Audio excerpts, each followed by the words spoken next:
back to Unleash the Goats, where we unleash ourselves upon the Star Wars franchise with reckless abandon, and nobody quite knows what we'll say next. Least of all us. I'm Nat, she, her. Angela, say hi. Hi, I'm Angela /Faye, she, her. Sugar, say hi. Hi, it's Sugar, she, her. For a second, my brain went, what is Sugar's name? Which is really embarrassing. Yeah, it'd be that way sometime. It just short-circuited. Anyway. If it makes you feel better, I did just say, it's Sugar. You're like, yeah, answering the question. Yeah. We are plugging today the It's Sugar chain of candy stores. Which I have bought for Sugar multiple times. You have. Because I thought it was really fun. I know, I still have the mug that you got me. Nice. I thought you were going to say you still had candy. It's like looking over to my candy bag. I might. Beautiful. But it's like I like my sugar on top or something is what that mug says. I love that. Yeah. Happy Pride Month. Happy Pride Month. Happy Pride Month. As a special treat, we are talking about queer Star Wars characters. It's the gay episode. It's the gay episode. Mm-hmm. Most of this will us be saying, but what if it was more gay? What if it was more gay? What if it was more gay? Then it would be Star Trek. What? Very good! Star Trek has not historically been too great at this either, I will be honest. Oh my god. I feel like Star Trek gets a lot of points for, like, originating /fic, so... If that's fandom. That was within fandom. Like, it was not... I'm just saying, they're the ones who inspired it, you know? That's fair. But they also, like, Star Trek in canon has a history of not being able to be particularly open about its queer characters either, because they had, for a long time, there was a showrunner for Star Trek that was not particularly open to the concept. So it's actually been pretty recent that they've been able to have more explicitly queer characters, and that's why Star Trek Discovery was kind of such a big deal, for having so many characters who could openly call themselves gay, bi, whatever. So if you guys were thinking about watching that new Skeleton Crew show, go watch Star Trek Discovery instead, and you'll have a much better time. This is the wrong star for our podcast. It is, but we tangented immediately. I love that. I think this is a record. I can't deny that Star Trek is a better, like, what's the word I'm looking for? It's a better... franchise? You know what word I'm looking for? Franchise, yes, thank you. Star Trek is a better franchise. I will not deny. It's fair. I am not a Star Trekkie personally, but I can't deny that it is a better overall franchise. Let's move on before we get canceled. If this is what I get canceled for, then I'm proud. It's worth it, honestly. I support you. All right. Anyway. Well, so there are actually quite a number of queer characters in Star Wars, if we trust Wikipedia, which, you know, I shouldn't, but whatever. But we will. But I will, for the purposes of this, because I'm not going to count them all up to some degree. It lists 187 queer characters, based on the definition that they have to be organic beings, where their gender isn't defined within a binary, or it doesn't align with their assigned gender at birth. They experience attractions towards, you know, same gender or multiple genders, or they don't experience attraction or interest in reproduction with anybody. So this is obviously fairly inclusive. It does seem to exclude polyamorous and aromantic people because it focuses a little bit more on sexual attraction rather than romantic attraction. But it's you know, relatively inclusive for a franchise like Star Wars. However, a lot of these are going to be incredibly minor, unnamed, random characters who show up for about half a second in the background of a comic panel. So in my research on the internet about kind of more major, obvious queer characters within Star Wars, I came up with around 45-ish characters. 7 of which were actually introduced to Star Wars pre-Disney buyout. So pre-2019, 2014-ish, for people who don't know when that was. And then 30 or so. Yeah, Nat. Yeah, me. So this is any character who was introduced to Star Wars earlier than 2019. I don't think there's anything earlier than like prequels era roundabouts. I think the earliest was a character called Juhani, from Knights of the Old Republic or something. That was the first queer Star Wars character. So kudos to Juhani. And then most of them were introduced to Star Wars post-buyout in the Disney era. For obvious reasons, we're just, it's becoming a little bit more normalized within media at that point. They seem to mostly be sapphic characters. There's a total of 23 that I found, 4 of which are in high canon, which includes Vel and Cinta from Andor, as well as the 2 women from The Rise of Skywalker, who kissed for about 3 seconds, might be being generous. Live slug reaction. The live slug reaction couple who only get named later on in a novel. So whether we count them as within high canon or not is kind of a little uncertain. There were 15 gay or bi male characters, 3 of which were in canon, but all of them are subtextual, so nothing particularly overt. Does that include Thrawn's boyfriend? Whose boyfriend? Thrawn's? Not Thrawn's. I keep getting him mixed up with Tarkin. I need them to make less moths with T names. Tarkin's boyfriend. It might have. I'm trying to remember who all I included in this. Natalie, why do you look confused? We've definitely discussed this before. We can move on. I don't remember. There is, I believe, a novel of sorts where it is revealed that one of the stormtroopers on the Death Star... Oh, I do remember this. Okay. ...was perhaps having an illicit relationship with Tarkin on the down low. I think I was including 2 characters from Star Wars Resistance as 2 of those 3. I can't remember anymore who the third one was. Probably Lando, though, because it was supposed to be subtextual within the context of the Solo movie, whereas the Tarkin stuff, even though Tarkin as a character, and I guess technically the Stormtrooper too, exist within high canon, the revelation of that relationship did not come within high canon. I see.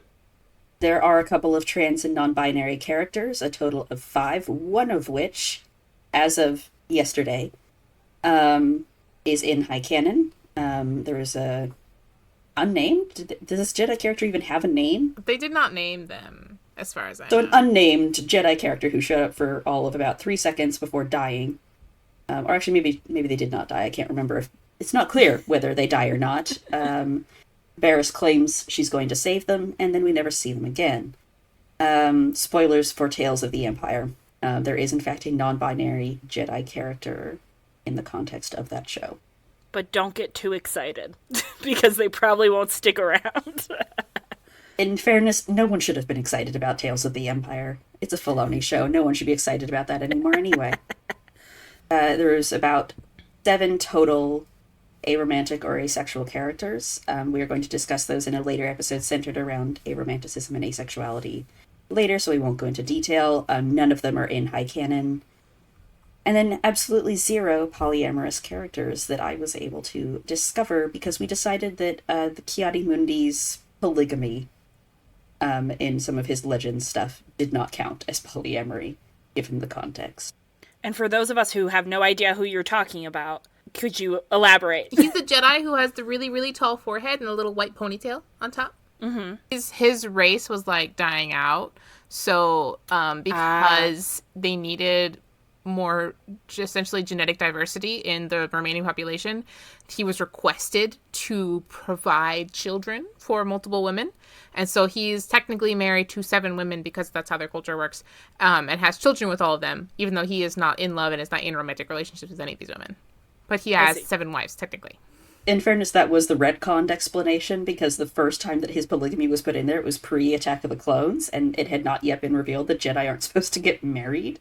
So I think his original polygamy did not have the survival of his species element attached to it, but they had to add that in afterwards to explain why Ki-Adi-Mundi had 7 wives that no one was supposed to have.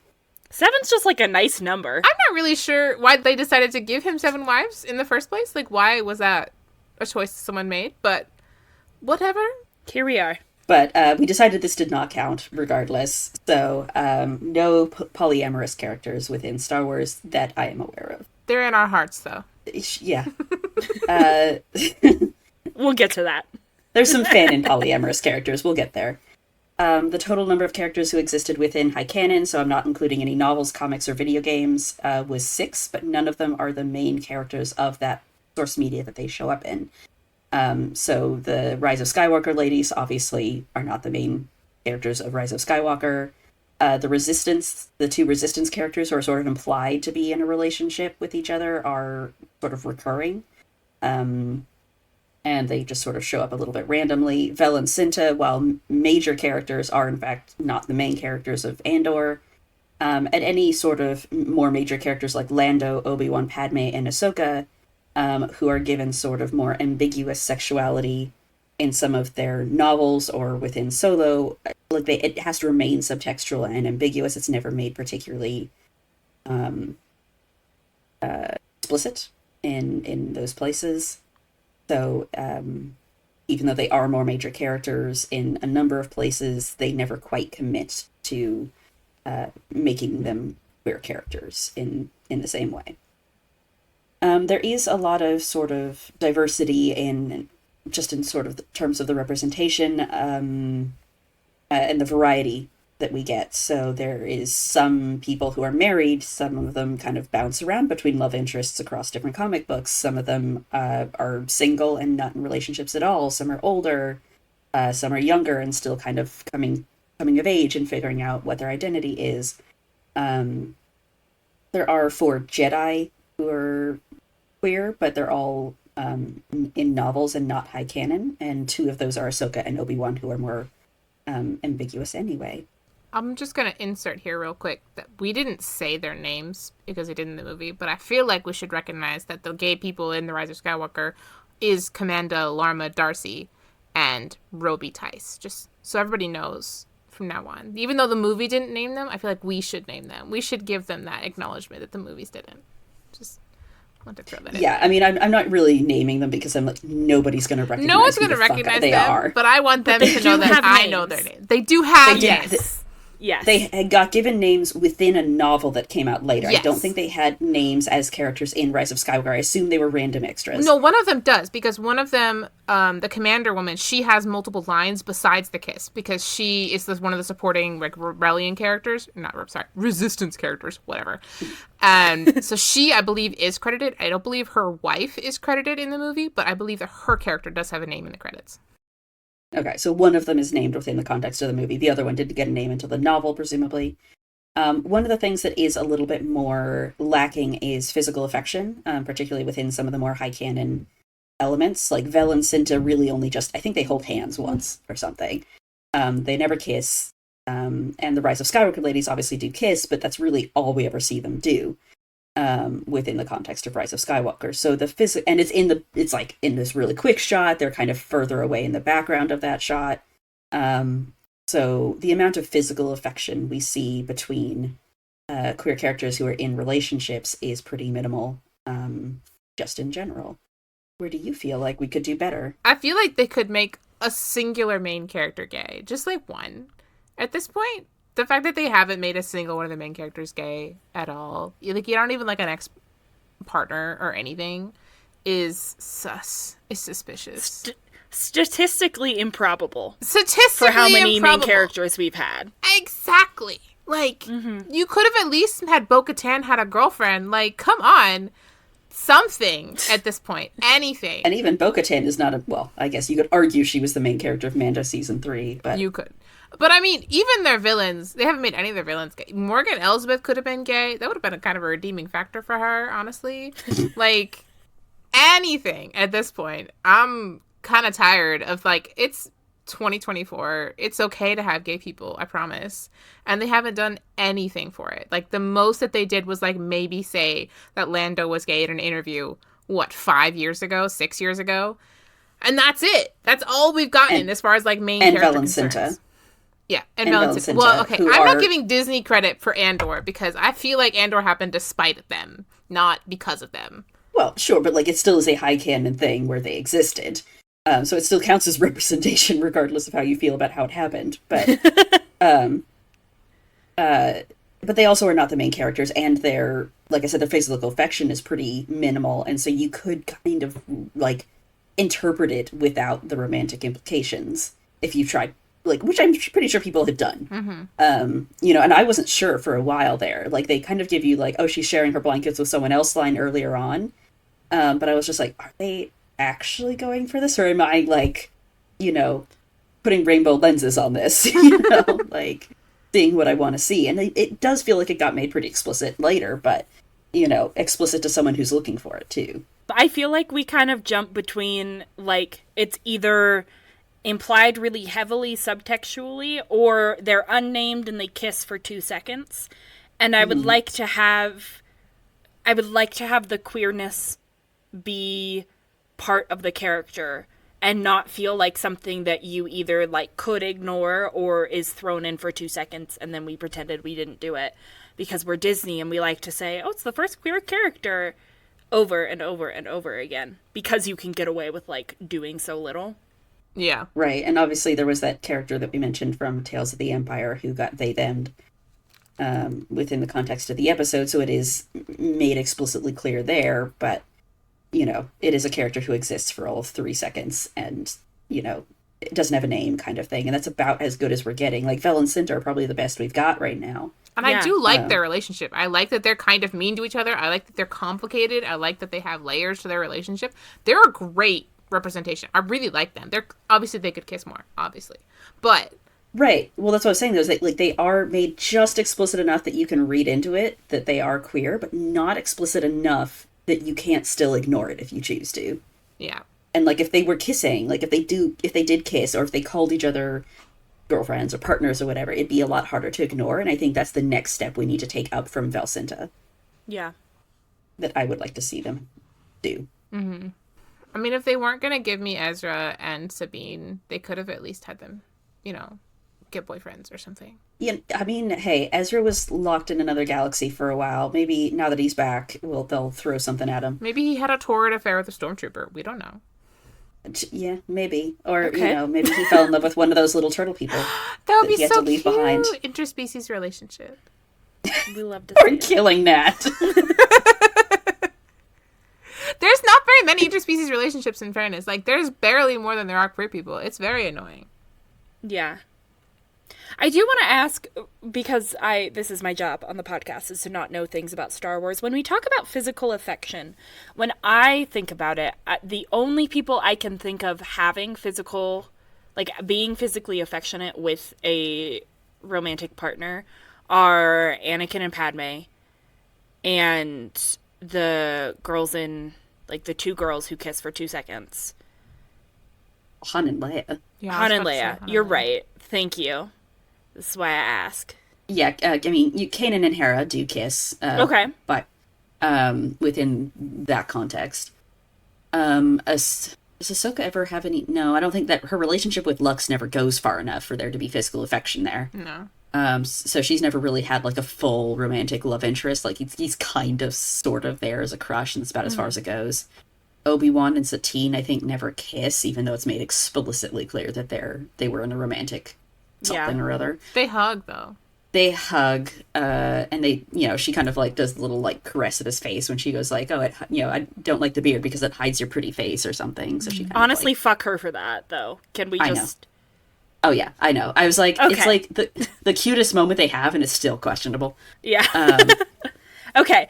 My brain fully threw out Han and Leia, and I was like, well, if there are no physical affection between any romantic partners, like, is it really a problem if we don't have affection between queer characters? And, like, no, both trilogies have very explicit romantic relationships between straight people. I'd like to I should say mention, straight. Don't do it. As much as we hate No. it, I was not is all mentioning three it on trilogies. purpose. No, we're not bringing up I all said- three. They don't Yeah. count. I have been informed that there is an actual Reylo kiss, and I refuse to acknowledge it, and we're gonna move on. Thank you. Because I'm going to I'm not acknowledge here it for only that. in the context of each trilogy has had a have a- heterosexual Yeah. romantic storyline where the characters do kiss, and we have never once had a queer storyline that nears that at all. I mean, I was going to go with Han and Leia, even though they're divorced, they get to cuddle. So, They hug each other. yeah, they snuggle a little bit, and it's very cute. So I was counting that. I wasn't going to bring up Reylo. And I think Is there, like, I know that it doesn't last very long when she's, like, sort of injured and dying in the context of it, but I think Rose and Finn kiss Yeah, they do. Oh, yeah, they do. at the end of Last Jedi. So there actually is a lot of kissing in het relationships. Okay. We could do better. Yeah, it's one of the easiest ways to visually symbolize these people are in a romantic relationship, and this is what we're going for. Yeah. And then obviously Finn and Rey have all the hand-holding and stuff that was kind of intended to be set up for a relationship later on that never happened. And we were robbed. But, They hold hands behind Poe's back one time. Oh, yeah. They're hugging, and then they all in a little group hug, and then Rey and Finn are holding hands. Yeah. We'll get there. Right. Even without the fact that there are a number of heterosexual kisses, there is also a number of just, like, implied straight. Like, Star Wars lives in a default straight environment, and so not having the kisses with the queer couples, or just something more explicit with the queer couples, I think allows it to be interpreted as straight, because that's the world that Star Wars lives in. And so even if we didn't have as many kisses with heterosexual characters and relationships, I think you could argue we do need it still. Yeah. For the queer characters, because most audiences are going to assume straight until proven otherwise. Unless you're super gay. Like us. But that's why it was most audiences. Yeah. They do occasionally, like, queer code characters to be queer because they think it's cool, like Lando and Barriss and Ahsoka a little bit, because they want the queer people to be watching to enjoy themselves, but they don't want them to enjoy themselves so much that the censors get them and they have to cut it for China. So, like, you know, they're walking a fine line here or whatever. Well, and it's not just China, it's Midwest of the U.S. too. But like there's a lot of people within the U.S. that they are censoring this for as well. Yeah. All of our nice family values people. Did you say Lando was, like, quote unquote confirmed queer in a interview for the Solo movie? Specifically for the Solo movie. The guy who played him in the Solo movie, Childish Gambino, which is not his actor name. Danny Glover. Donald Glover. Thank you.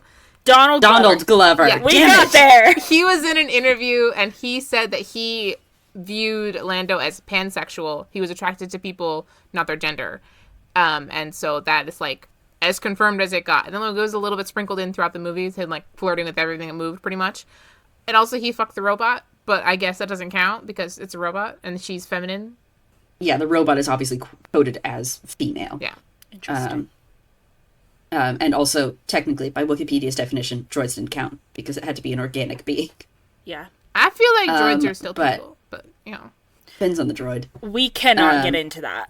We'll move on from the droids. But yes, so I believe it came from the actor. I thought the director or the writer said something about it too for the Solo movie, but I could be wrong. You could be right. I only saw the interview with Donald Glover, so I didn't see anything from the director. Yeah, it's been a minute since I've thought about the Solo movie because I didn't like it very much. But totally there was subtext for Lando within the Solo movie. I don't know that I don't think you could apply that to the original trilogy in terms of the subtext intentionally being there. And then for Barriss and Ahsoka, it was confirmed by the writer of that episode that he intentionally put in subtext about them with the intent that was, like, maybe where they could lead. But obviously, somewhere along the way, it did not go anywhere. Obviously, Barriss never even came back until they decided to turn her into a terrorist. So, fun times for Barriss. But so the writer does claim that was an intentional subtext that he put into the episode of Weapons Factory, where the two of them sort of get buried under rubble for a while. So those are the two places where we know that there was intentional subtext because they wanted there to be queer subtext that they just couldn't get past censors. But there's also some other queer coding that happens in Star Wars, and that is for humor purposes. Like C-3PO? Okay. I've never picked up queer vibes from C-3PO. Is that me being bad at it? Well, he's more like your classic, like, stuffy gay butler, queer-coded. Ah, okay. That makes sense. Yeah. Yes, queer coding for humor purposes. Think, Ursula, Scar, Jafar. Yeah. Kind of vibes rather than intentional queer subtext. Like, you're not supposed to pick out that C-3PO is gay. It's just that they're giving him gay traits because they think it's funny. Oh, like mannerisms? Yeah. Yes. I see. Okay. I also have not watched things in a while, so That's fair. Right. And the other one that I pointed out, which you guys loved when I pointed out, who counts in this context, is Zero the Hutt. Zero the Hutt. For those of you who have seen Clone Wars, you'll know Zero the Hutt. He talks in a And nasally despite the- tone like this. The way Yeah. that I And he's watched- purple. He is purple. I watched my little brother loved the Clone Wars movie, which I think maybe was before the show. I don't know. It was. And It was. so that was on in our house a lot, and I watched it, and I was always very confused about what gender Zero was. They leaned real hard into the effeminate, like, gay man. They do, but they also call him an uncle. He is Jabba's uncle, so he is Right. given a specific male denotation. And I think they do refer to him as a he more than once. Yeah. I believe you that this is a male character. It's just, like, they coded him so hard. They did, yeah, because that they thought it was funny. Me hearing it in the background was like, what's happening? Who is this? And then he gets given a female love interest later, in the form of Cy Snoodles, for anyone who's familiar with Cy Snoodles. Gotta get it. Come on. Yeah. I like it when we just say character names and they sound made up. We swear they're real. Oh, yeah. But yeah, so that was fun stuff. But anyway, so there is a little bit of queer coding within Star Wars. Some of it intentional, get past censors, and some of it because for more offensive reasons. And then beyond canon, there are some other queer coded characters who fall more in the realm of. They fall more in the realm of the first two, where it's trying to get past censors. This is why Ahsoka and Obi-Wan are left pretty ambiguous. For the same reason that Lando is in Solo. It's like they're Obi-Wan, they're Ahsoka, they're bigger characters, and you know, anyone writing these novels feels like they can't really commit to making them queer. And so there's just these kind of little ambiguous lines that might imply that they're questioning it or thinking about it, but they don't actually commit to anything. I also put a note here that a lot of the characters in extended universe stuff and legends might count in this category because Star Wars technically does not have, I think, words for gay, bi, lesbian, queer, anything like that. So they often have to talk around these terms. This is a problem that comes up in sci-fi and fantasy a lot, is that these terms don't exist and it jars you out of the world a little bit if you try to throw them in. So you can either go the Tamara Pierce route and try to come up with your own words for it, or you just have to have them say things like, oh, yes, I am someone who likes people of the same gender, or I don't fall in love very often, things like that, and just imply the sexuality without outright stating it.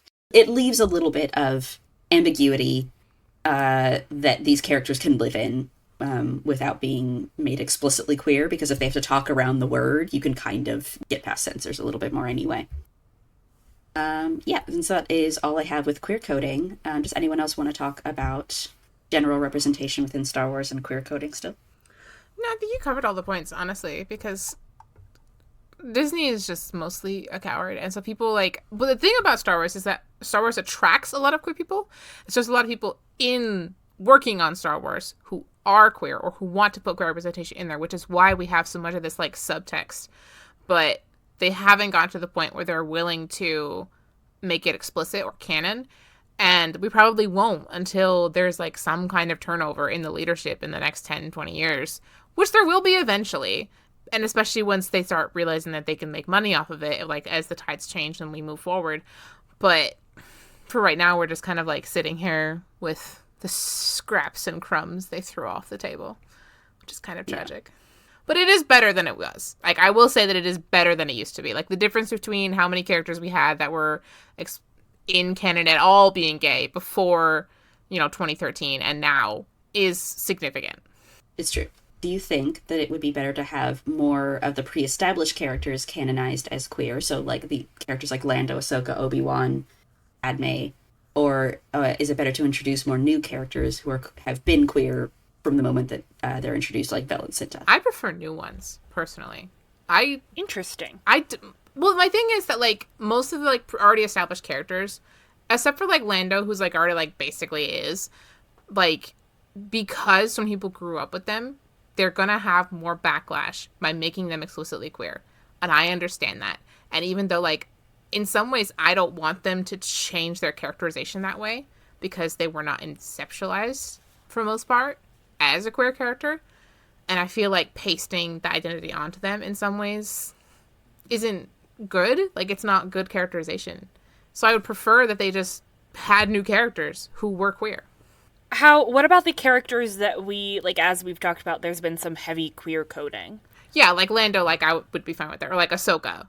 Like Lando, like, if that were made explicit, do you think it would still be better to have a new character that is explicitly queer from the get-go, rather than, like, kind of step back and say, oh, this queer coding is actually explicit now? I would prefer to have a meaningful queer story with a new character than for them to retcon Lando into being a queer character, if that makes sense. Yeah, that makes perfect sense. To, like, throw, like, a tiny little story and, like, oh, actually, he has a boyfriend now, and, like, that's the whole thing. I would prefer a whole new character with, like, a good plotline who also happens to be queer than to have them, like, throw me a bone and make Lando explicitly queer one time. That makes a lot of sense. I think you can get away with it in characters like Lando or, like, the Handmaidens, like they do with Sabe in E.K. Johnston's books. I think if Sabe, was explored more in a high canon route, because she's such a minor character, and even Lando is a somewhat of a side character who doesn't get a ton of airtime and never has an explicit love interest, you can get away with pasting the sexuality onto them and exploring it more as you explore the character more, because they're already somewhat minor. Whereas it's harder for a character like Obi-Wan, for example, or Ahsoka, who've been very much explored in a lot of different places that are more high canon to begin with. And that does feel sometimes, I think, like you were saying, like just pasting sexuality onto them that doesn't necessarily mean much. It feels more tokenized. But I think you can get away with utilizing characters who already exist and who already have, like, a fandom attached to them to try and maybe normalize it a little bit more if they're somewhat smaller characters in a way that you can't with others. But I'd agree that I'd like to have more new ones as well. I think that would be a nice ideal to lean towards, is that, like, we get more new characters who are bigger. They're not, a Jedi who's in there for 3 seconds and then basically gets killed immediately after and never shows up again.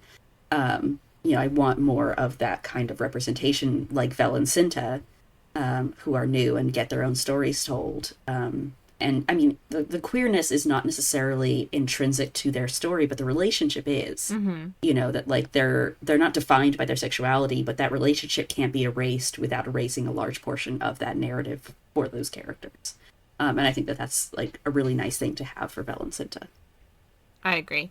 I think Ahsoka, they could have gone that route before they started making her a big character in Mandalorian and Ahsoka and all that stuff. But at this point, like, they've done so much more fleshing out, technically, that it's not really an option anymore. But, like, when they started to explore her character more, I think that they could have been, like, made her queer and it would have been fine without changing her character too much. But if they did it at this point, it would feel tokenized. Yeah. That makes a lot of sense. We don't have to hit this one because I've kind of talked about it a little bit, but I asked if it felt like there was any homophobia in the universe of Star Wars as shown in high canon. So I'm thinking about, like, in Friends, there's always those jokes about, men being girly, right? And it's not meant to be explicitly, like, homophobic, but the jokes, by being there at all, kind of land a little bit more homophobic, and it implies the existence of homophobia within the context of the universe, but it's not something that really exists in Star Wars. No, I mean, what's weird is that, like, the topic of, like, queer things in general just never comes up in Star Wars at all. That it's, like, less homophobic than the real world because it just doesn't show up at all. Right. Yeah. I know. I was like, that's the one benefit to the straight as default, is that they never discuss queer things at all, which means there's technically no discussion of homophobia either. Got him. Walked right into our trap. Yeah. So I was like, this actually weirdly is a universe that seems very open to the concept of homosexuality and queerness in a way that very few other places are, just because and it's such a, like, a high action intensity thing that, like, and even some of the male characters, though, Anakin cries all the time, and there's not a lot of, like, like, don't cry, it's not manly kind of thing.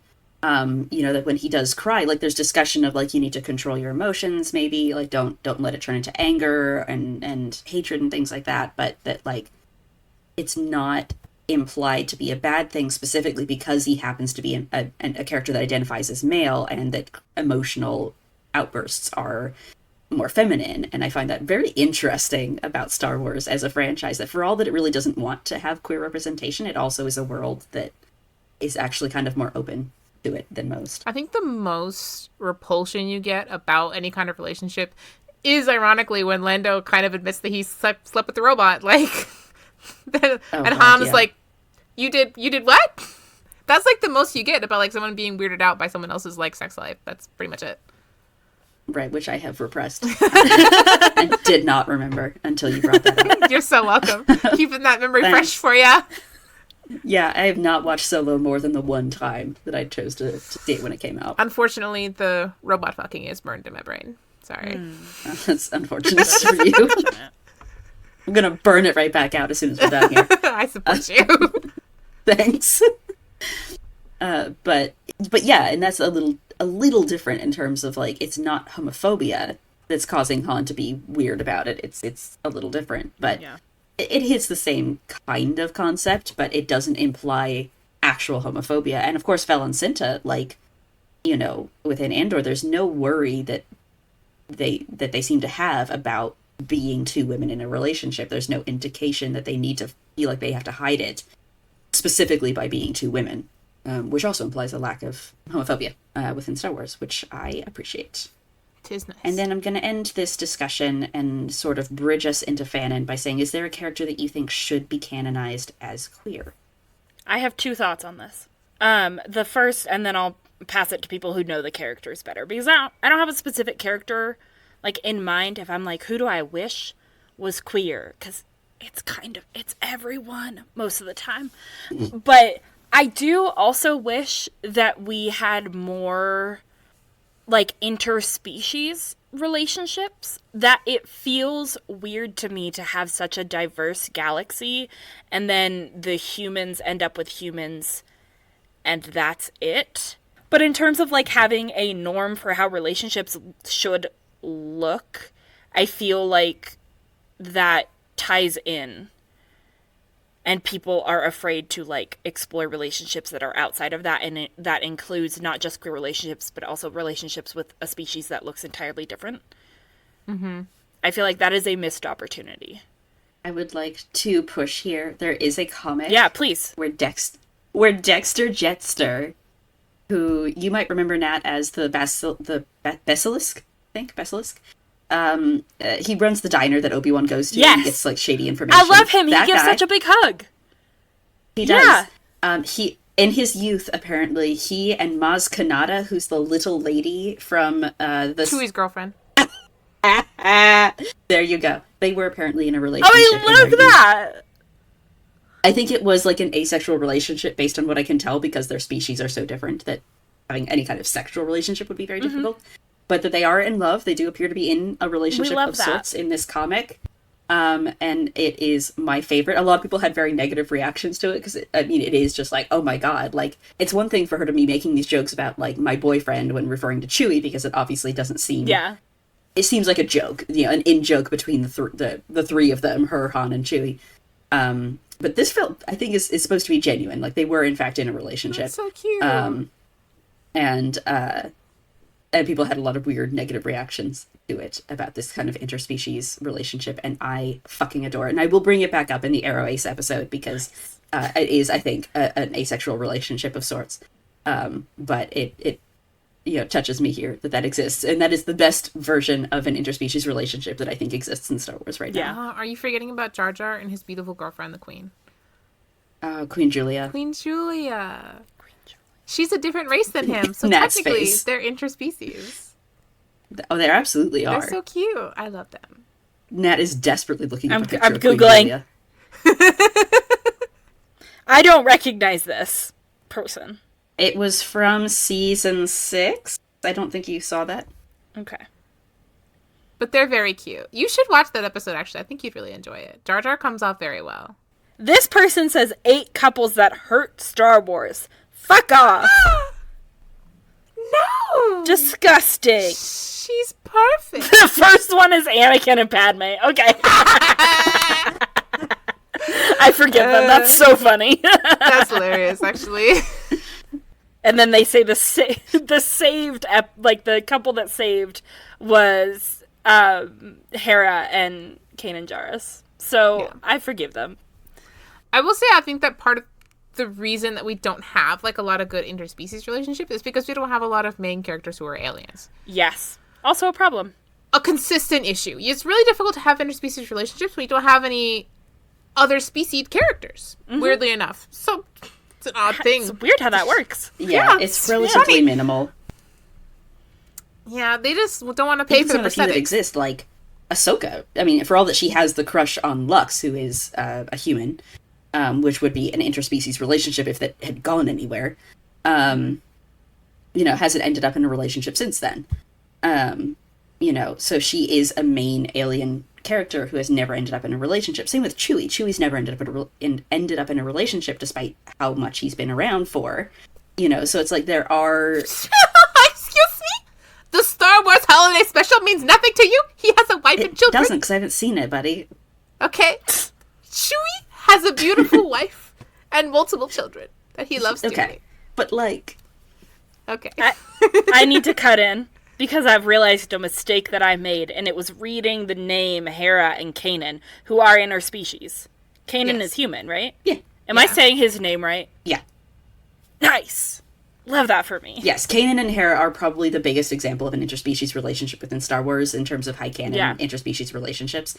This is why their little child Jason within canon is actually relatively controversial, because what they managed to do for this interspecies relationship was... what was it? He has green hair. And orange skin. Okay. Is there actually green skin? No, orange he's brown. Skin. He's brown. Oh. Like, he's just got Kanan's skin color. He's just brown. It looked orange in the picture of baby him. In fairness, the design for this child in Rebels was fucking atrocious. But you saw Jason in the Ahsoka show. He is a normal brown-skinned child. But I thought that's just how they interpreted it. You thought they were just being wrong. I mean, like, Rebels is a very fun show. I really enjoy it. Its design choices are questionable in many places. Jason's design is one of them. But a lot of people are like, green hair? Like, where did this come from? Like, his mother's got green skin. His father had hair that was, I think, supposed to be black or dark brown. And he somehow ended up with green hair. And they were like, that was the best you could manage? Yeah, there he is. He's pinkish. He's not brown skinned, but he is pinkish there. And I think they did choose an actual brown skinned child to play him in the Ahsoka show. But yeah, the little broccoli boy. Listen, I'm just saying that his face is the same color as Chopper. I support you. I'm just pointing out that those are the same color. Mm-hmm. Let's move on. Anyway. But yeah, so that's the thing with the interspecies relationship. The other one I think I can point out here, which is actually the exact same, which is human to Twi'lek.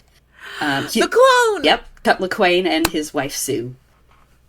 Technically, her children are not his children, according to canon, because they had to retcon it because they realized that this guy could not have 3 children that are 4 years old in the span of 6 months. Sorry, 2 children that are over 4 years old in the span of 6 months. Yeah. Yeah. They could have just said okay. There could have been some world building to make that happen. The Clone Wars only lasts like 3 years, and this is only like 6 months into it, and he's like abandoned the army, and he somehow has 2 children that are like 3 years old or 4 years old, and it's like, that's not how math works. Well, what is the race of his? Maybe the gestational period is shorter. It's for not. Twi'leks. It doesn't appear to be. Okay, great. Then I take it back. They had the opportunity to say that. I mean, even if it were like shorter, right? That would still be a gestational rate of 4.5 months. Mm-hmm. It'd be crazy, but you could say insane. It was true. This is sci-fi fantasy. We can do it. It's not fantasy. Sorry, fantasy. No, it's absolutely science fantasy. They are still half Twi'lek, half human. He's just not the father, according to high canon. Yeah. But their design is clearly meant to be him, because they didn't think that through. Yeah, they didn't think it through when they were designing it. They were like, oh yeah, he's been there for a while now, and nobody considered that, like, within the timeline of Star Wars as it exists right now, this would be impossible.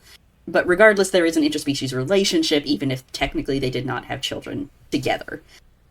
He's raising them as his own, but at this point they are somehow weirdly blotchy, full Twi'lek children.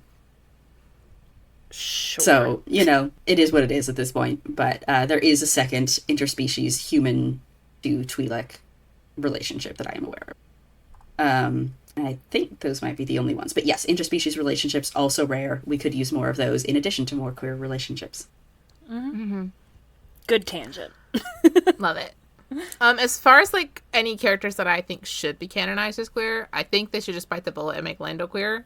They should make Lando queer, and they should do new characters with queer stories. I'd prefer to them to do both. But if they were going to canonize any character as queer, I think Lando makes the most sense.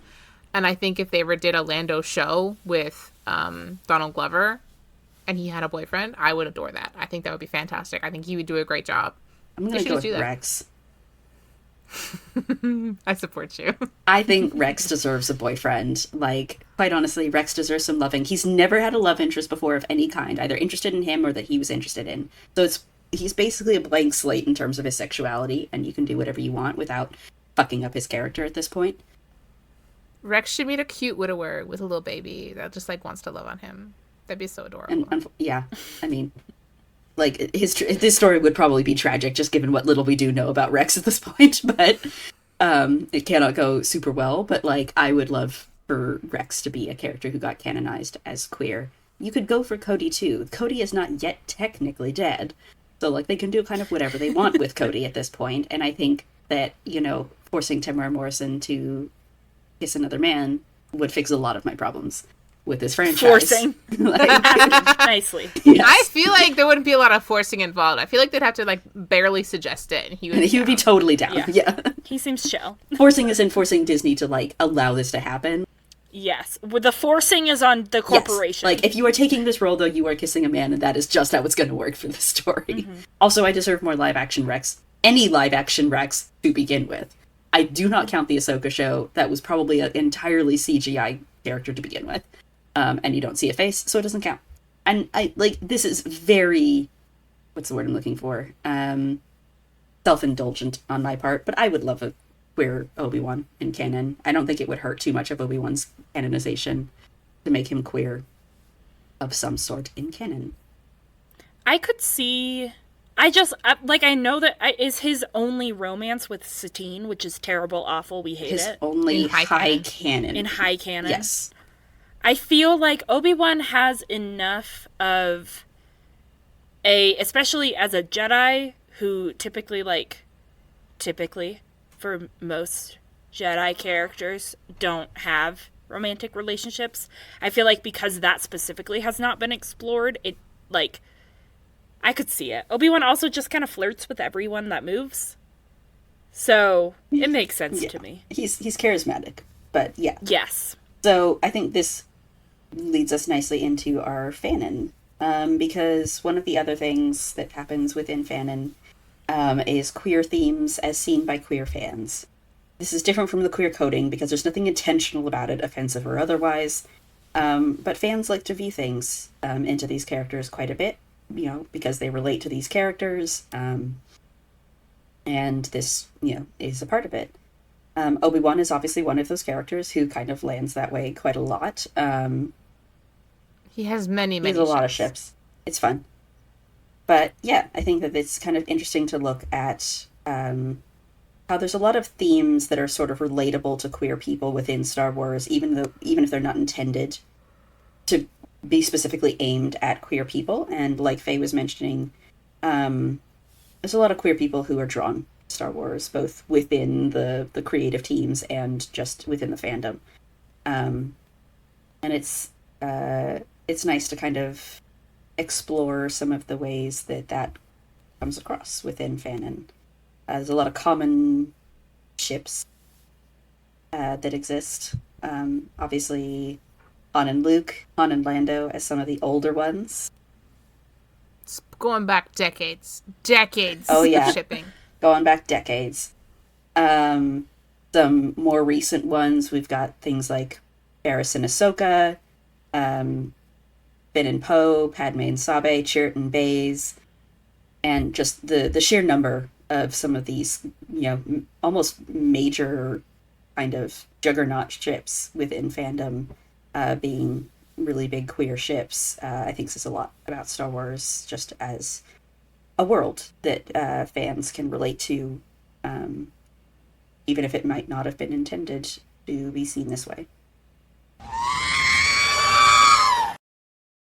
Oh, sorry. Real quick. We missed a ship. We missed a very important ship that has the highest number of fics written about it as a queer ship. Are you ready for this ship? Mm-hmm.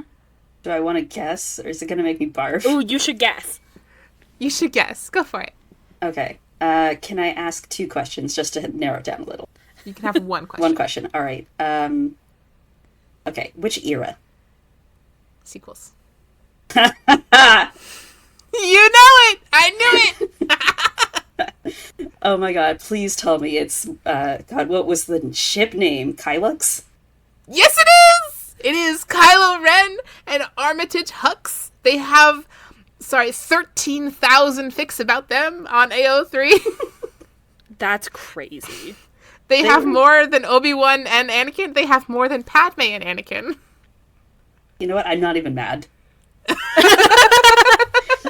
I wish that had remained a more popular ship than Reylo, because it was really, really popular right when Force Awakens came in. Sorry, Ned. It was really popular when Force Awakens came out, and then it kind of slowly transitioned into the Reylo stuff. Which is such a shame, because Kylux was a God's tier ship. It was so good. Yeah, I personally did not care, but But I fully supported the people who are diehards. They were having a great time. They still are. And, what great ship. So, yes, there's yet another one from the sequels era that we just chose not to talk about, which none of us are super familiar with anyway, so we'll just kind of, leave that one there. That exists on AO3. It does Other exist. people know about it. Oh, yeah. I know. Well, that's why I was I can probably figure this out if I, narrow it down by which era it's in. So it's there's only going to be so many per era that come up that I haven't already discussed. Well, I was curious what the biggest one was going to be on AO3 for the queer relationships. Yeah. And I looked at it, I was like, oh my god, how do we miss Kylo and Hux? They're so popular. Because none of us care. It's true. Because half of it is Kylo. And the other half is Hux, who I also don't care about. To be fair, I think Donald Gleason did an amazing job. He did a great job. Oh, I've Googled Hux, and now I know what we're talking about. There have been 3 fics posted about them today alone, so... Is it just one person that's going hard? No, it's different people. Oh my god, incredible. Yeah, it was a really popular ship for a while. Reylo kind of overtook it, but it was a very popular queer ship when Force Awakens came out. And it's just kind of been chugging along ever since. The other thing I want to touch on as queer themes, and again, we'll talk about this again more when we get to the Arrow Ace episode, but is the Jedi, who kind of live in this really interesting space where they're not supposed to be entering into romantic relationships so much, at least not committed ones. But because of that, they live in this interesting gray space where, you can kind of view them any which way. They're not always discussing romantic, feelings very much. And so you can kind of read into them a lot of different things. And it really hits on those queer themes of sort of being a little othered, a little outside of society, specifically because of how you choose to approach relationships or the way you feel about relationships and attraction and things like that. And I do wish that was something that got more discussion within canon, as just the Jedi being a little bit outside of that. And as a fan, I think that's something that I really relate to a lot within the Jedi, and something that I think a lot of other people do as well. Do you want to talk about Luke being the fandom bicycle? Luke gets really shipped with any guy he's in proximity with at any point. Sometimes ones he's not even in proximity with. He has had major ships with Ezra. He's had major ships with Bodhi from Rogue One. He's currently being shipped with Din from The Mandalorian heavily. The amount of fandom that ships those two is crazy, considering they've talked like one time.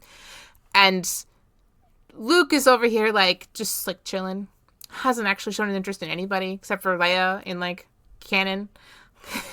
Like high canon, I mean. Like, he is married to a woman in the EU, but like, and I mean, I fully support Luke being gay. Like, that's often a pretty normal headcanon. Like, the Chanel boots tweet is iconic for a reason. Like, it's fine.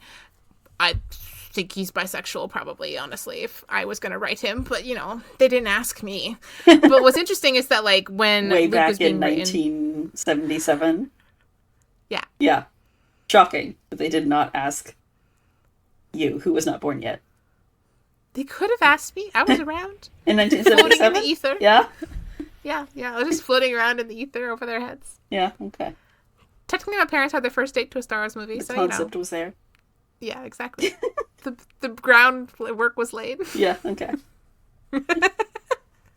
What's interesting about Luke is that, like, in the EU books, when they were writing Luke, Luke has a relationship with, I think, 5 different women, and has potential relationships with another 10, maybe. He has, like, 3 ones that are, like, majorly important to him. I'm gonna forget their names, but there's, like, Callista, who loses her force abilities and turns into a ghost. And then there's, like, another one that was maybe already a ghost when he met them. I can't keep track. And, like, oh, the ship wars between people who shipped him with Callista, whatever her name was, and Mara, quite dramatic. Very dramatic. I was not personally there for these, but the stories my sister the concept of you was says. around already. It was, but I personally was not there. The concept of you was not involved in the ship wars? Yes. Okay. I stayed out of those. I was up on the top of the hill eating popcorn. Yeah. But the people got very nasty until they finally had Luke and Mara get together forever and marry in the EU. But I think that it's really interesting that Luke as a character is the one that gets, like, kind of peddled around all these different relationships, like, because he is so kind of like Obi-Wan, where he hasn't had any, like, direct relationships that we watch go from, like, ground to end. Not end, but, like, ground to completion in canon. He gets moved around a lot with a lot of different people because people can, like, kind of interpret him any way that they want to be in the kind of relationship that they want. He can be whoever they need to be in their ships, which is fascinating. And I think it's very similar to Obi-Wan, who gets kind of manipulated a little bit. Not manipulated in, like, his person, but, like, you know, his character gets, like, manipulated a little bit, like, molded like clay into being the kind of character that they need him to be for the ship that they're writing for, which is not a bad thing. I fully support that. Like, that's how fandom works. But it's just interesting that those two were kind of, like, from different eras and end up being similar things. To be fair, Obi-Wan was in Luke's era too. He was just very old at the time. I wonder who people shipped Obi-Wan with back in the day. I should ask my sister. Yeah, I mean, the only one I could think of would have been, like, Owen and Beru, maybe, because they were around the same age. He does get shipped with them now. He does now. Yeah, I've read fics with him now, but that still is, like, not the same, I feel like, as people who would have shipped them back then. And then, of course, Vader. He was 100% shipped with Vader, for sure. Yeah. That's kind of the only people that he encounters. Not that that stops fandom, to be clear. That's true. You don't have to encounter these characters. No, but I can't imagine, like, who much all else they would have shipped him with at the time. I mean, Tarkin is there, but, like... Chewbacca. They were hanging out at the bar for a while before he came over to talk to Han, you know? Talking it up. But yeah, I think it is interesting, like you said, to see how people sort of react to these characters who are more major characters and then just kind of maneuver them around to be in these relationships with other characters. I feel like some of it, too, is because they're two very major characters, very significant characters within the story, that anyone who ends up in a relationship with them kind of automatically raises in status as a result, too. And so, like, the ship wars kind of come from, like, no, my character's more important, you know, because they're more important to this character, you know. Mm-hmm. And so it kind of, like, just helps justify your fave's importance to kind of insist that they're in this relationship with a more significant character. Like how Cody One Fix, no offense to Cody One, but how Cody One Fix often make it so that they include Cody in significant events, So it becomes more important to the narrative, even though those are not events that he's included in, just as an example. Well, and also, like, in a lot of Cody One fics, I've noticed that, like, you know, he'll reference that Cody understands him better than anybody else in the world. And, like, I love Cody One. Like, Cody One is probably my number one Obi-Wan ship. Cody is not the only one who understands him, and nor would he necessarily be the one who understands him better than anyone else in the world. You know, he, like, Obi-Wan has other people in his life who understand him very well, that he obviously goes to for advice and guidance, who would have to understand him quite well for that. People he's got a lot of history with. Like, you know, I think that there is an element of, like, he does not need to be more important than anyone else to Obi-Wan in order to be significant to Obi-Wan. And that's kind of where I stand on the Cody One relationship, and something that, like, frustrates me a little bit about the way they often get written within fandom, despite how much I really enjoy the ship. But I feel like that's something that happens a lot specifically with Obi-Wan and Luke in terms of them being very fandom bicycle-y. Is that people want their fave to be more important by association with. I mean, I think that's an issue that I have in general with, like, shipping, is that, like, people are so determined to make out the romantic partner to be the most important person in the other person's life. I don't think it's necessarily true, even in, like, regular life. I don't think your romantic partner necessarily has to be, or even should be, the absolute most important person in your life. Like, a lot of relationships in your life are going to be really important to you, and that doesn't make your romantic partner doesn't need to be more important than your family or your friends. Like, and I feel like that's a thing that bothers me a lot in ships, when they're like, oh, only this person understands me because we're making out. That's the only reason that, like, this person is, like, just understands my soul. Like, no, you have other friends that are important to you, that can have platonic connections that are just as important as this person that you're also making out with. Like, it's just okay. Yeah. And so, I do think they often coincide, but they don't have to. Yeah. Right. I think that it's really cool that people find a lot of, like, queer themes within Luke and Obi-Wan as, you know, these characters who I think just feel really relatable in their themes, maybe as outsiders or, you know, as someone who's kind of coming of age every so often. That leads to them being a little bit of a fandom bicycle, both in canon and not, depending on the character.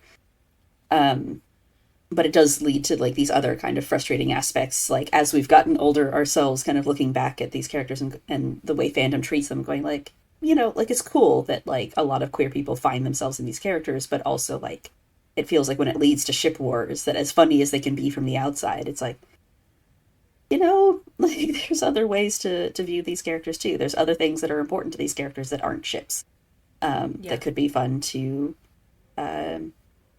interact with.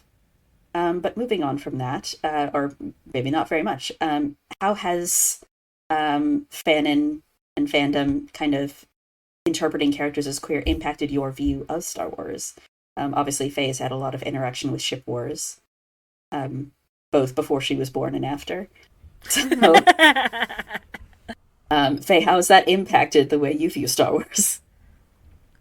I think it makes me view the Star Wars fandom as an unhealthy place.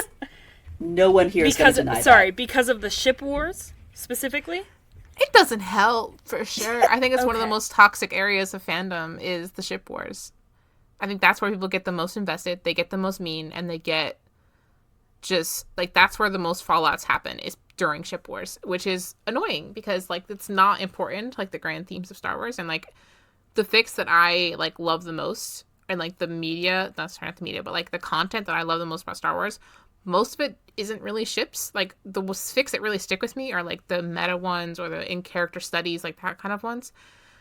It's not so much the ships that are important in, like, the fandom, to me anyways. Like, I think they're cool, but, like, even in the movies, like, aside from Amidala, which is arguably not really a ship you're supposed to root for, like, the romantic relationships are not the important ones. They're not the ones that, like, are central to the story. It's the ones between, you know, Luke and Vader or Rey and Finn. Like, the most important ones tend to be...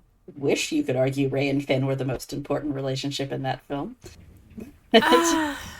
I think you could argue Han and Leia are pretty important to their stories, but I was trying to think of an important relationship in the sequels, and I think I would argue that of the relationships in the sequels, Rey and Finn do have the strongest connection, even by the third movie. Mm-hmm. Like, because I'm not going to count Kylo and Rey, because I feel like that doesn't really count, because they suck. So I refuse to count them. Yeah, no.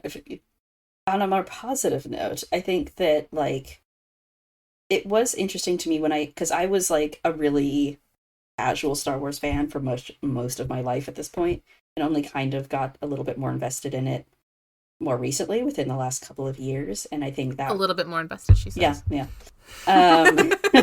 Here I am doing a fucking podcast about it, a little more invested. But it was interesting coming back how that was a theme that kind of became more evident and something that was more intriguing to me coming back as an adult than it had been all the way up until then. Like, when I was participating in Star Wars fandom a little bit as a kid, the relationship that appealed the most to me was Qui-Gon and Obi-Wan as this kind of father and son dynamic. You know, Oh my god, I didn't talk about them in the ship wars. I'm so sorry. Don't I apologize. do it. It's not time now, but I want you all to know that I do know about them. I didn't forget them for long. Yeah. Sorry, continue. But that was the dynamic that appealed to me, not as a romantic relationship, but as a familial dynamic that kind of informed Obi-Wan's development into a character that I had enjoyed in the films. And I genuinely had a really hard time shipping Obi-Wan with anybody. Like, the options that were available were all unappealing for me. Like, I didn't care for him with Padme, Qui-Gon, or Anakin as options, and those were pretty much the only options available. I know some people liked him with Sabe. I think there was like this whole thing about Obi-Wan and Sabe, because they would have had to spend time together on the ship when everyone else was on Tatooine. That there was just this period of time where it was like Obi-Wan and Sabe chilling on the ship, and there was tons of people invested in that. I did not care.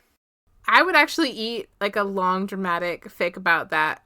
Like, I'm sure you have. Obi-Wan thinking that he's like kind of having like a thing with Padme, with the Queen, but it's actually with the handmaiden, mistaken identity. That would be so cute. I mean, there's tons of, like, you know, Obi-Wan and Sabe fic out there. It was and still remains a relatively popular ship, but it just, nothing appealed to me. And then I kind of came back to it as an adult and got introduced to some of the other options that have kind of come up since then, Cody-Wan being one of them, Quinlan and Obi-Wan being another one.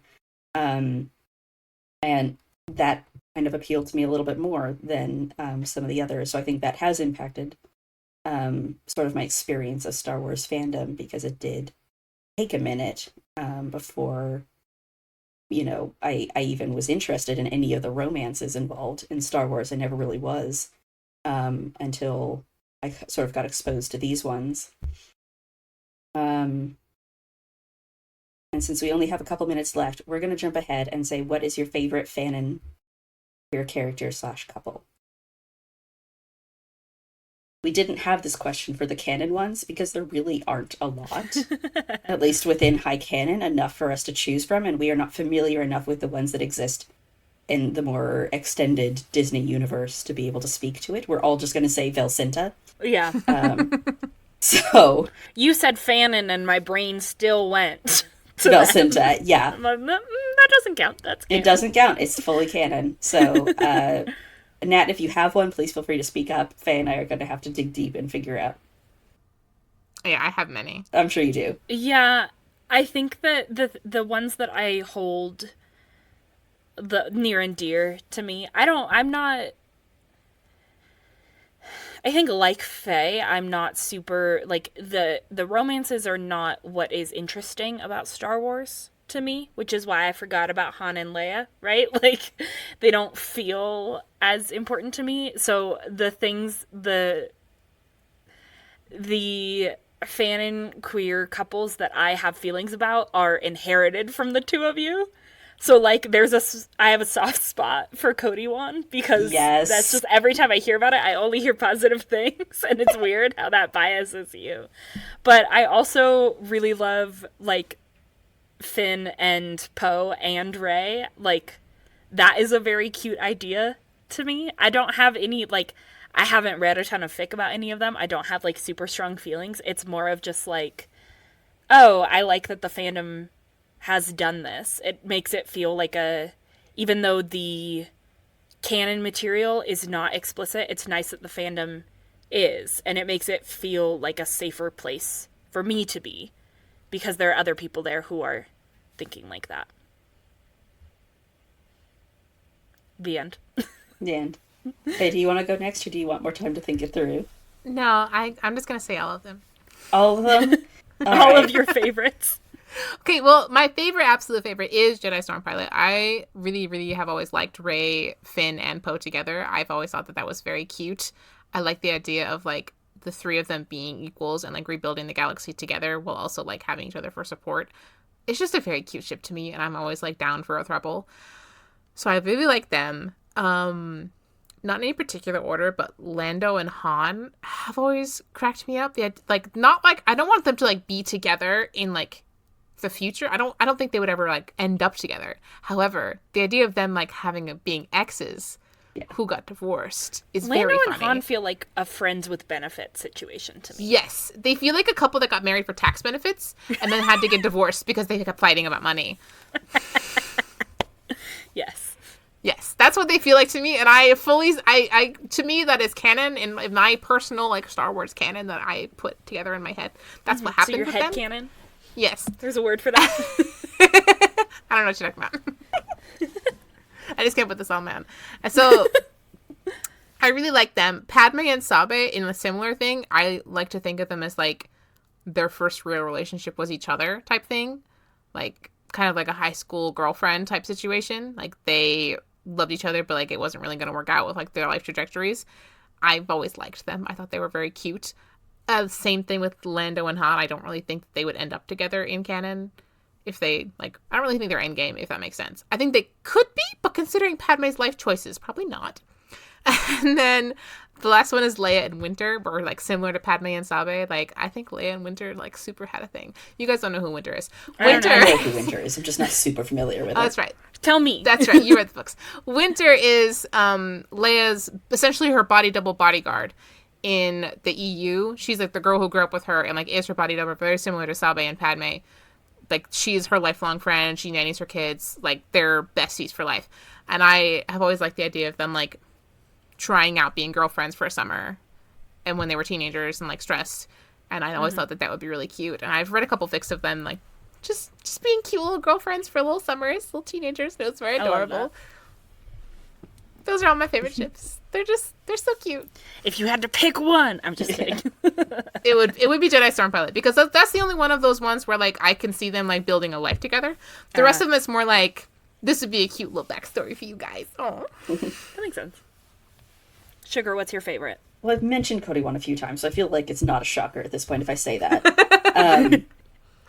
Cody one was, like, kind of the first one I got into when I came back to Star Wars. The first real, I think, romantic relationship I was into in Star Wars at all, even though it's a fanon one, which kind of came out of starting to read Clone Wars fic as I started getting into that, and Cody kind of starts popping up every so often.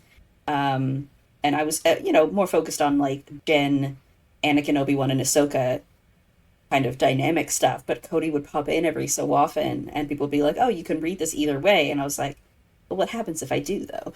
And it would kind of, like, it sort of jump-started something in my head where I was like, no, I do actually like this kind of dynamic of Obi-Wan having someone by him in this very dark period of his life where, the both of them are just kind of in this together. They're in this trench by themselves to some degree, dealing with this horrific trauma around them. And Obi-Wan is in many ways separated from his primary support system. And Cody in many ways has never had one. And, it's kind of a little bit of, like, it doesn't have to be lonely at the top kind of dynamic that I think really appeals to me. I'm a little bit of a hoe for angst and tragedy and things like that. And so the inherent tragedy of Cody one kind of appeals to me too, where it ends obviously really, really sad. Even if you go with the Tatooine desert husbands concept where Obi-Wan manages to make his way to Tatooine and finds Obi-Wan there, he's obviously not there anymore by A New Hope. And so, like, regardless of how that, whether you believe in that or not, like, as a NAU concept, it doesn't last forever. And And both of them have had their worlds torn open and destroyed, anyway. And that can't be fixed. And the two of them just kind of have to deal with the trauma that they have been through at each other's hands, in as best they can, and have that kind of interacting with the love that they feel for each other. And I think that there's just a lot of really interesting kind of inherent complexity and nuance to the relationship that you can really explore. Not everybody does, but it is there to be explored if you want it to, and I find that really intriguing. And I'm going to throw my pool noodle out here because there is a particularly popular queer fanon relationship that I despise, that I'm not going to say, but in pure spite, I came up with Rex and Zeb from Rebels. Okay, I know what you're talking about. I know you know what I'm talking about. I've talked about it a lot for you. But I came up with Rex and Zeb as a ship, and it was this pure spite ship. I thought it was like, I wasn't going to feel anything about it, but I feel things about it now. And I think they would be really cute and adorable little old man husbands together, just fighting the good fight, being kind of bitter, with a dark sense of humor. I think it would be adorable. And that is my little pool noodle queer fanon ship. I love it. Thanks. Mm-hmm. It's perfect. Well, everybody, congratulations on Pride Month. Congrats, you did it. And they put more queer people in Star Wars, because they should. Mm-hmm. And to close us out, I have a beautiful goat fact for you today. Is it queer? Ready? It's unfortunately not. Oh. I'm so sorry. Okay, that's homophobic. Find a different one. It's kind of I'm kidding. A little bit. I mean, okay. It is goat pupils, like many hoofed animals, are rectangular. This gives them vision for 320 to 340 degrees compared to humans that have 160 to 210 around them without having to move. They're thought to have excellent night vision. So you could say that it's queer that they have rectangular eyeballs. Could you say that? You could. You could, depending on the definition of queer, yes. You could say that them being able to see more sees the potential for queer relationships that the writers of Star Wars are refusing to see. Mm-hmm. Maybe if they had rectangular eyeballs, they could see the potential that we see. Yeah. We stretched it and we got there. You did it, Faye.